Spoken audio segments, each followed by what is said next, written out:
पाऊस आहे। आणि मात्र महाराष्ट्रात मात्र सप्टेंबर ऑक्टोबर मध्ये मात्र सप्टेंबरच्या पहिल्या आठवड्यात मात्र महाराष्ट्रात विहिरीला पाणी येईल असा पाऊस पडणार आहे।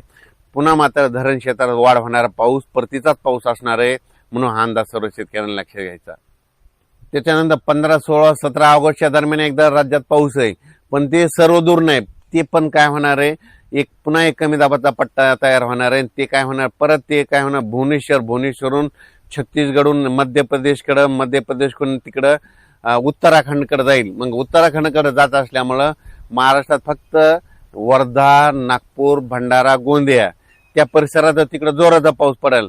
आणि तिकडे पाऊस पडत असल्यामुळं महाराष्ट्रात फक्त सरी तुरळक ठिकाणी 15, 16, 17 ऑगस्टच्या दरम्यान विखुरलेल्या स्वरूपाचा पाऊस पडणार आहे, असा मोठा पडणार नाही, म्हणून अंदाज लक्षात। फक्त मात्र पूर्व विदर्भात ते पाऊस असणार आहे, म्हणून पूर्व विदर्भातल्या शेतकऱ्यांनी अंदाज लक्षात घेऊन आपण आपल्या शेतीची कामे करायची।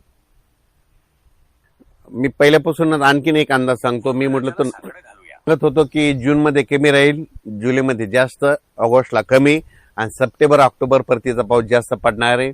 13 नोव्हेंबरला थंडी येणार आहे, म्हणून हे अंदाज दरवर्षी शेतकऱ्यांनी, यावर्षीचा अंदाज सर्व शेतकऱ्यांनी लक्षात घ्यायचा। यावर्षी सप्टेंबर ऑक्टोबर मध्ये जास्त पाऊस पडणार आहे, म्हणजे ऑगस्ट संपताना जे वातावरण चेंज होईल आणि सप्टेंबरच्या पहिल्या आठवड्यात चांगला जोराचा पाऊस असणार आहे, आणि ते राज्यभर सगळीकडे पडणार आहे। मग पाऊस काय होईल, पश्चिम महाराष्ट्राकडे सोलापूर जिल्हा, जे वंचित भाग आहे, सोलापूर, सांगलीचा काही भाग, आटपाडी इकडं, त्याच्यानंतर धाराशिव जिल्हा, लातूर जिल्हा, बीड जिल्हा, तर त्या शेतकऱ्याला सांगू इच्छितो की सध्या तरी तुमच्याकडे पिकाला लागल तसाच पाऊस पडणार आहे, पिकं जोपतील असाच पडणार आहे, पण तुमचं पीक काही खराब होणार नाही, पीक काही वाळून जाणार नाही।